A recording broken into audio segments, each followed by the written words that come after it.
Welcome. You know what? We're going back to where we started, and a little bit back where the location where we started, doing some of the older radio show videos. Yes, it's Saturday morning. You're tuned in, and you're seeing this actually way in advance, or way that we're doing this show well in advance because of the time constraints of this month, and during the time that you're being able to see this, because you know what, I thought about it and I said, I don't know if we should miss the show. We've already missed one show this month, and I didn't want to miss another one. So we're here. I can't read your comments because technically during the taping of this they don't exist.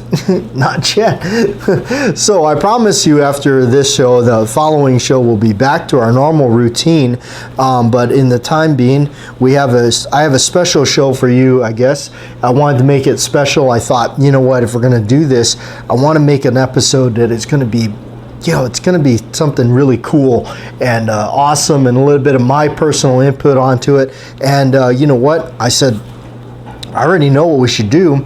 We're going to talk about the 1911. And I brought out some of my favorites here, and some from the collection and everything. And you know what? I said, we're not just going to talk about any 1911 or whatnot. We're going to talk about there's only one, and a lot of people will say this, and they talk about 1911s, and I've heard this so many times, and there is only one 1911, the Colt 45. That's right. Something like this. This is an amazing beauty right here, and this is the one that really started it all for me, the attraction and the chasing 1911s and everything. It's this baby right here. This is a Colt reproduction or reintroduction of the 1918 pistol. That's right, this one here, Colt went back to the original blueprints, and they said, okay, how do we, we're gonna make the gun just like the way we did it back. And I tell you, I thoroughly enjoyed this gun a lot, shot it a lot. It has been with me for many years. Gosh, I can't imagine how many years I've owned this pistol right here, and how many rounds I've shot out of this one right here. So when you talk about the original 1911, when you say 1911, this is it right here, 1911, true Colt and everything. Of course, this was not one of the original war models, but I tell you, when it comes down to a company to do it, who better to do it than Colt themselves? So here it is right here, and when you talk about the original configuration, this is it. Really pathetic sights. You can see that the original sights there were just a U-notch, wide spur hammer. Look at that hammer. That is a thing of beauty right there. You could, some would say, oh, you put a bigger hammer on, or a smaller hammer so you don't get the hammer bite on it. Come on, that's sacrilegious to do something like this. It's got a really small grip safety. This is the original configuration that these were. So what happens is you do get a little hammer bite right there. That hammer comes back and gets you in the web of the hand. Some of my early videos that I did, which are unfortunately no longer available on the channel, but you can actually see the hammer bite mark on my hand when I was shooting this thing and enjoying it. Flat mainspring housing that is smooth, lanyard loop of course, long trigger, or I guess you could say medium to long. Some of them are a little bit shorter. This is that was the original request to have a long trigger. And notice one of the biggest things is there's no cut out scalloping on the frame, as you can see here. As later models, they would which actually what we all see now, most of all the 1911s you see these days are an A1. When you talk about 1911, this is a 1911. So no lowered ejection wall or anything like that, or that kind of cutout that Colt started doing. Actually, you see one of these other ones here. Of course, we checked and cleared everything before the video, but you can see where they machined out the ejection wall a little bit different. Some people that bothers them. It doesn't bother me at all, really. Actually, it makes it for ease of reloading, because then you don't get dented brass and everything. Some people say it's for the reliability issues, and you know what? I will quote Ken Hackathorn. You could almost say he's Mr. 1911 himself. If the lowered ejection wall had anything to do with reliability, it would have been fixed in 1912. So anyway, but yeah, this is the one right here, the World War I copy, if you will, or reintroduction by Colt. You got the cool United States property mark on there. Super cool, really cool stuff. This is definitely a neat gun to have, and everything in the collection, and definitely is not going to go anywhere. But yeah, that's a cool one right there. The other one that would have been on my radar, other than that, would have been now this one here is a World War II model. This is a 1943 or 42 model, I forget. We've looked up the serial number. This is an A1. Now this is the 1924. The U.S. Army said, okay, we need to make some changes. We went with the arch mainspring housing, so I guess that pushed the pistol up higher, so people would quit shooting so low. And they added a little bit more meat to the grip safety, so you don't get a hammer bite. They still early on had the wide spur hammer, as you can see. This one here, it still has the World War I style sights on it versus the more wider sights as they later went to. But that's because this is an early 40s gun. This one's early 40s, and you'd almost say, it still had leftover parts. This one has a milled trigger instead of the stamp trigger, because this is an earlier gun. And of course, it's got the really neat U.S. property mark stamp there. M1911A1 U.S. Army. They went with phenolic resin stocks on them, because outfitting with the wooden, the nice walnut double diamond grip stocks, they found that the phenolic resin grips there held up a little bit better. This one doesn't even have the reinforcements around the screws. You can see that fairly early. Now this one's kind of interesting, because I talked about this. I've done some videos with it. It's got the correct inspector marks and everything for the slide to frame, and you also know that this one is the correct slide to frame and all correct on the gun, because underneath the back here, where the firing pin is, you remove this, the plate here, the firing pin retaining plate, and you pull that down. On the slide is serial numbered the same as the frame. And furthermore, which I think is super cool, that back plate part, when you remove it and look at it on the reverse side, because of the hammer being fired and everything, it actually has the imprints of those numbers reversed onto that firing pin retaining block thing. I thought that was so cool, because it doesn't get any much more original than that, in a sense. So it's really cool. They got the Parkerized finish. You can tell it's kind of got a kind of greenish hue to it. Darker, but this one definitely got some wear and everything. It's been there, done that. Some people, some collectors really like the untouched or brand new in the box ones, and not me. I actually want one with some character on it, because kind of tells you it's been there. And boy, if this thing could talk, what would the stories be that it could tell you? But another one that was on the radar, definitely. And if you're into 1911s, you gotta have one of these. It's like you almost gotta get the Colt, because I tell you, everybody knows on the channel I'm a Colt fanboy. Yes, I will admit that, and I'm not afraid to admit it. I love Colt. Their stuff is just so cool. Their heritage, the history, and I know you can get all technical about it and say this and that about the company or whatnot. For me, it's all about name brand. I got a lot of vintage ones that was definitely made back in the day. Like this one here, I've got an original commercial model. This is really cool, because I always love the roll marks on the side of that. Look at that. This is a C serial numbered commercial model. Look this one up, actually. It's a 1930s gun. This one's 1930. This is really cool. By today's standards, this is a gun that is phenomenal. The bluing on it is unsurpassed. Again, this is a work of art. It's got the arched mainspring housing and everything. Otherwise, a copy, or it's basically the A1 here, the military model, only this was the commercial model. It's not called the 1911 or any A1 or anything like that, because that was the military designation. They called this the the government model. You can actually see that where the serial number is the government model. It says Colt automatic caliber 45 on the other side of the slide. It's got some dates here, some patent dates, and I always liked that roll mark. That roll mark is super cool. That is just awesome stuff. Wide hammer, and everything. Wood grips. Really a neat gun. I'm really, I'm very lucky to own something like that. That is really cool. Moving on a little bit, the 70 series. You hear that being talked about a lot.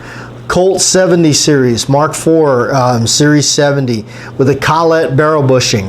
And that's kind of, talk about that. We talked about that on the channel, about that being why it was a Series 70. It was the collet barrel bushing, everything. But this is a really cool one to have in the collection. Some people like those roll marks, others don't. It's a large letter, meaning on the other side here, you can see the large lettering on the other side that says Colt's government model. It's a 70 prefix serial number. And so it's in the before 75. I think this one was the 74 model. I think I looked it up before. I've got a couple of them because they're just neat. Of course, if you like me, you like all those Seagal movies and everything, this is pretty much what he's got. This is about as cool as it can get. I mean, that's a really neat pistol. Of course, it's the roll marks a little bit different. Where the pre-70s roll marks were like this, right there. Of course, you got the phenolic stocks. They ran out of military stocks and started doing ones like that, where they just added the rampant pony.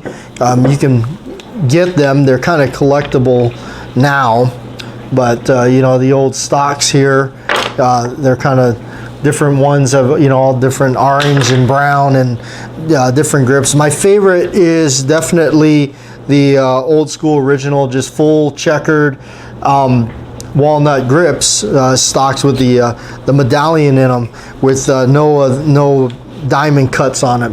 The only one I actually have that has the diamond cuts is the World War I model here, and that's because that's proper and correct for it having that. Otherwise, kind of strange. I don't like the diamond cuts. I don't. For me, I guess where a lot of this came from was, I started collecting them years ago, and I was kind of always like, I always wanted the Colts, and then somebody was, another dealer that wasn't really willing to work with me and help me obtain one. But yet, I always felt like it kind of like was like, in a sense, like making, rubbing it in my face that I didn't have one. So it kind of became a personal mission of mine to get a couple of them, and as you can see, that expanded into something a little bit more than that. But there is a cool factor of it. That's just what it is for me. I don't look at things for the tactical or the practical or anything like that. It's all about the cool factor for me. All those movies I watched and all that, and just the coolness of the actual brand name and all of it that it has. So it is just neat. And although it's not one of my favorite ones, I still brought it out here to have it because it's a really cool example. The Gold Cup National Match. These are the pistols that were, from what I understand, were they're designed for the bullseye shooting. I was told by people that were, of course, way more knowledgeable than I would ever be or can remember. They forgot more about this stuff than I will ever know. But I was told that these guns here were not designed to shoot hardball ammunition. Basically 230 grain hardball factory, 850 feet per second rounds. These were designed for 200 grain or 185 grain wad cutters or target loads that were probably pushing maybe 700 feet per second is what the Gold Cups were designed for. So neat gun. This is a 70 series. I think this is after 75 in this particular one. What I've always liked about them, they do have an amazing trigger. For a production gun, that's an amazing trigger. It really does. It has its own proprietary trigger on Gold Cups right here. This one's got an over travel screw in there that you can mess with it. One thing that I always thought that was pretty, as I kind of got more into different ones, that I thought was pretty slick was the fact that they flat topped this and they put the serrations on there. So I always thought that was really cool. It's got the original Ellison sight right there, and as always with all the Gold Cups from this era, has that cross pin on the top that always seems to drift out. I've actually done things where I've taken them out and put a slight bend in them and reinstalled them, or put some blue Loctite on them so they didn't drift out and I'd lose them or something. But I have shot this a little bit. It's definitely a nice shooting gun, really accurate. But again, it's just one if you're into like the Colts and stuff, you got to kind of have it. It's just kind of one of those that just kind of had to have it. So anyway, and notice one of the things that I brought out is all of these are 45 caliber, all of them. Did not bring out any. Those of you that follow me know I really like the 1911 9mm and all that. And I know for most people that's pretty sacrilegious. They say, how could you dare do that and all that? They're smooth to shoot. They're smooth to shoot. They're super accurate and everything. I've had nothing but great time and fun, and they're cheaper to shoot. But these are all 45 caliber automatic, as my buddies would say. That's the real caliber. That's the real 1911.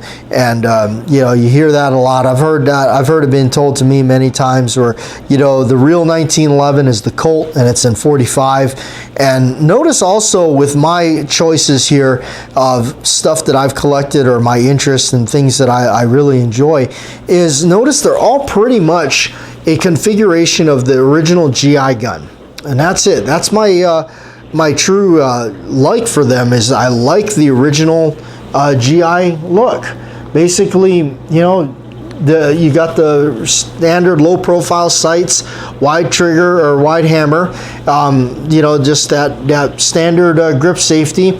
I personally like the arch mainspring housing, so I'm a big fan of the A1, the original A1 look.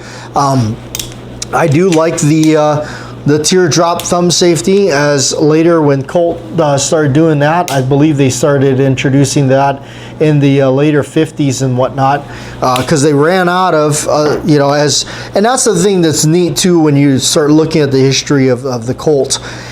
They, as post-World War II would go, they had a lot of leftover parts, hammers, thumb safeties and all that, which carried on over to the commercial market.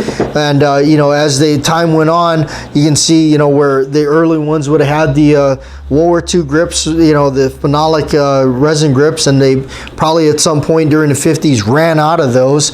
They started switching to the same kind of material, the phenolic resin with their logo on it. They start switching over to that. This one here is a this is a pre-war, too. This is the 1930s. It's got the same style grips, but these are wood. They're actually walnut. Those actually alone command some pretty silly money. I've seen some stuff like that go for. But it's not about the money or that aspect of it for me. It's just about the wow factor, the coolness of it. I enjoy it, and I don't care. It's like somebody says, well, whatever. If it you say, well, if you had one of these and it didn't have the checkering on it or something, you know, it's not correct and all that. It's pretty bogus. I mean, you know, yeah, some of them, you know, had that, some of them didn't. Again, to quote some of the old time greats, you know, the first part's in the bin or the last part's out. You know, a lot of times when these things were made, you know, they definitely weren't thinking about collector's value. But when I, you know, took one of these and dressed it up to be looking like the old school gun, I took it, you know, this is one of the new Colt classics that Colt has got out there that I did up and kind of did some changes to it a little bit. Put an arch mainspring housing on it. Ed Brown makes those. You can get them from Ed Brown.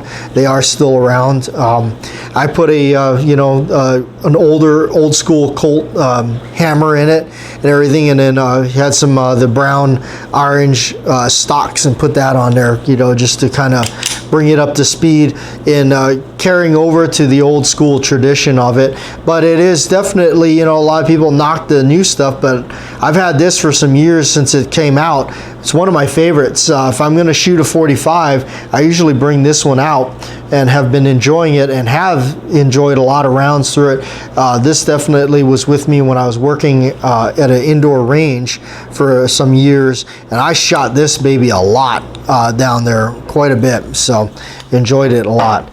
Anyway, glad you guys could come and hang out with me and talk about the cool Colt 45, because definitely it's definitely something really neat. Also, when it comes to 1911 stuff, I'm a big fan of the shock buffs. I definitely run shock buffs in all my stuff that I shoot pretty often. I do believe it works. Some people have problems with them. I never have. I've always had good luck with it. You can actually tell also when, you know, you can hear that. I can tell when it's got that shock buff in it, because you can tell it cushions that slide the frame, you know, battering there.